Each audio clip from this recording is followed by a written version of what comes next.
I mean, I always thought that it was interesting when I had guys on my team from different cultures. And you know, we talk about pioneers and we talk about Bill Russell, who was my first coach who drafted me in the NBA. And I'll never forget the story because he was an eye-opener in terms of cultural experience for me. We were talking and debating about European players' influx into the NBA. And all of these guys coming in. And then I was saying, well, you know, how they taking jobs, they're not really that good, they're not true big men, all of those things that we were talking about. And he stopped me in the middle of the bus, and because he used to make me sit next to him throughout the bus as a rookie, and he wanted to school me about life in NBA. And he stopped me, he said, grabbed me, and he said, never say that. I'm like, Coach, what are you talking about? He said, as a black man, you can never talk about not inclusion. Mm-hmm. So in there, learning, like everyone talk about these basketball lessons, you learn life lessons from guys like that went through things that you would never think you'd ever go through. You know, it's interesting, you know, having a chance to be in Springfield and see a lot of these great players. I came into playing because Chet Walker lives in Los Angeles now, but and he was in the Hall of Fame ceremony, right, being inducted and so forth, and I had a chance to sit down and talk to him about playing in the 60s and 70s. And you talk about the pioneers and look at the posters behind us of Elgin and Bill Russell and Oscar Robertson and some of the things that they went through.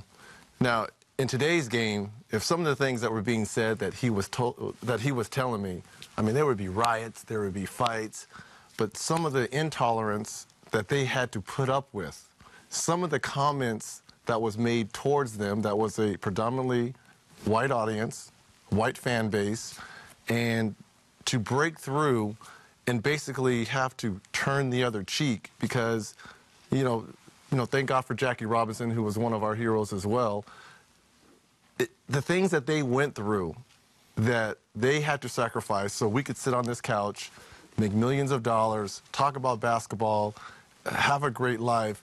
Those pioneers behind us, they sacrificed so much for us. That's why I tell young players about mentors and knowing your history, knowing where this game came from and what's afforded you the luxuries that you have now. It did, Reggie. I think speaking on that, you know, like you said with Chet Walker, you know, my high school, I had Mel Daniels. Mm-hmm.